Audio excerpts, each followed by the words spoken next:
dilatação irregular ou anômala da água. Galera, isso aqui é bacana demais, né? Lembra que eu sempre falo assim, ó, quase todos os materiais dilatam, quase todos os líquidos dilatam, é porque tem exceção, tá? Uma das exceções mais importantes e mais impressionantes que tem é a da água. Tem físico que fala, ó, que essa dilatação irregular da água é a prova que Deus existe. Tu acredita nisso, Zeca? Sei lá, mas é bacana, né? É bem interessante a forma que ela dilata ou a forma que ela se comporta irregularmente e a faixa em que isso acontece, que é uma faixa exata para manter a vida no planeta Terra. Vou explicar, quer ver? Ó? Acontece o seguinte, né? Se eu pegar uma porção de água, tá? Eu tenho um recipiente com água. Ok. A 100 graus Celsius, tenho água aqui dentro, né? Cheinho, beleza, tá? E foi esfriando até 4 graus Celsius, eu vou observar o seguinte, tá? Que o volume de água a 4 graus Celsius, volume de água a 100, o volume de água a 4 graus Celsius, ele é menor do que o volume a 100. Óbvio, né? Está esfriando, rola aqui uma contração. Ok? Até aí normal, né? O que a gente está vendo. Esfria, diminui, aquece, aumenta. Só que se eu continuar esfriando e levar essa porção de água até 0 graus Celsius, eu vejo uma coisa interessante aqui, ó. Eu vejo que rolou uma dilatação. O volume a 0 graus Celsius, ele é maior do que o volume a 4 graus Celsius. Daqui para cá rola uma dilatação. Percebe? A água continua esfriando, só que dilata, ao invés de contrair. Beleza? Ó, a explicação para isso é o seguinte, né? Você sabe que no caso da água, uma coisa importante, até quando se forma o cristal de água, que é o gelo, são as pontes de hidrogênio, né? E essas pontes de hidrogênio, elas seguem uma certa geometria, né? Elas têm uma forma definida. E elas se formam mais facilmente quando as moléculas estão mais próximas uma da outra e quando elas estão se agitando menos. Exatamente quando a gente baixa a temperatura, percebe? Porque elas estão longe lá, se agitando, né? Água, aqui é água, tá? Aqui a gente tem oxigênio, hidrogênio e hidrogênio. H2O, água, ok?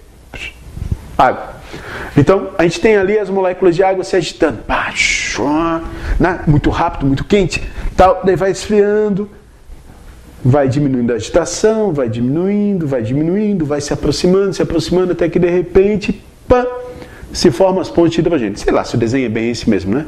Mas na hora que se formam as pontes de hidrogênio, as duas moléculas dão uma afastadinha uma da outra para formar essa ponte. Porque estava ali juntinho e de repente, pá, forma a ponte e elas se afastam, ok? E nessa delas se afastarem, aquele volume que vinha diminuindo, faz o quê?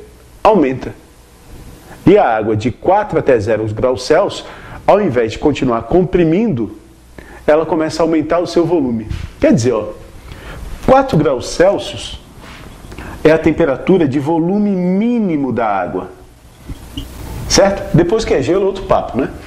Volume mínimo da água no estado líquido, certo? Se é o volume mínimo, lembra, vou botar aqui de novo, o cara esqueceu, densidade é massa dividido pelo volume, ó. Se a gente diminui o volume, a água vai ficando mais juntinha, né? A densidade aumenta. Então, se é o volume mínimo, é a temperatura de densidade máxima da água. Já que eu entendi, mas isso tem alguma aplicação? Várias, né? Primeiro lá, ó, o cara põe aquela garrafinha no freezer. Qual, Zeca? Não, uma água mineral, né? Põe aquela garrafinha de água mineral, de vidro, no freezer. Daí o cara esquece e quando chega no outro dia ele tem uma bela surpresa. Tudo sujo, né? Garrafa quebrada, tal, estilhaçado e tudo quebrado lá dentro. Por que rola isso? Por causa disso.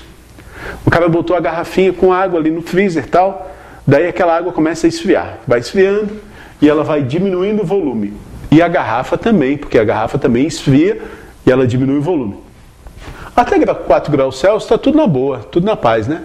Mas quando passa de 4 para 0, aquela água ali começa a dilatar e a garrafa diminuir.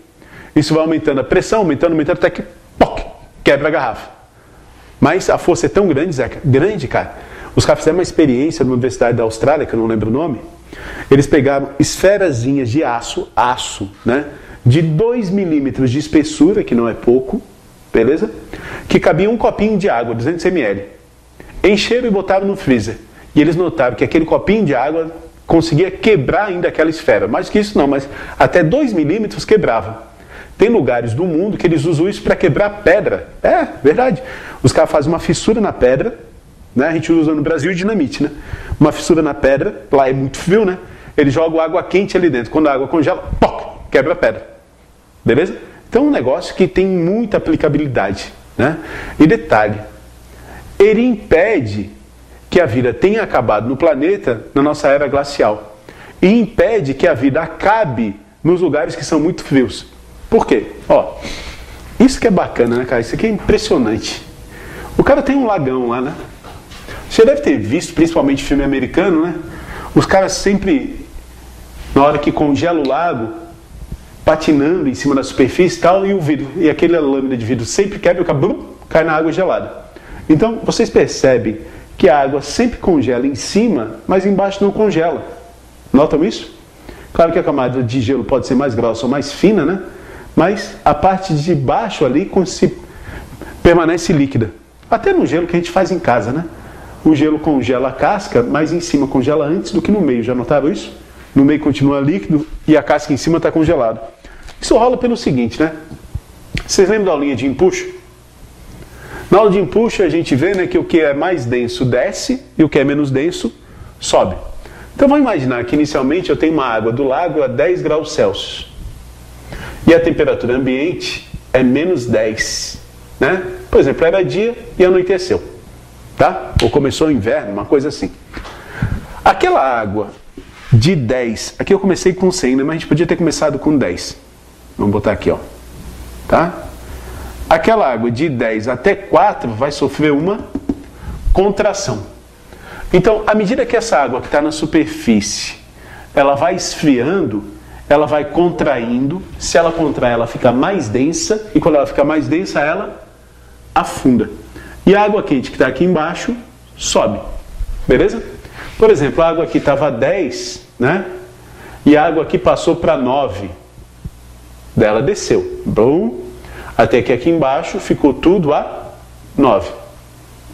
Daí aqui em cima passou para 8. Daí desceu. Até que aqui embaixo ficou a 8. Daí passou para 7. Desceu. Até que aqui embaixo ficou 7. E assim vai até que chega a 4.